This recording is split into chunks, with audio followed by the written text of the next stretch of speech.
Hello everyone. Today we talk about how to fix the app of Traffic Rider. We go to settings. Then we click on apps. After that you will search the app Traffic Rider and you will click.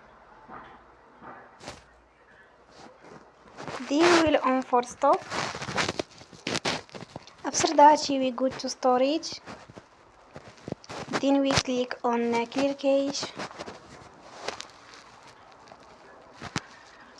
In the end, turn your phone and you will recharge your phone again. Don't forget to support us by like and subscribe. See you next time and thank you for watching.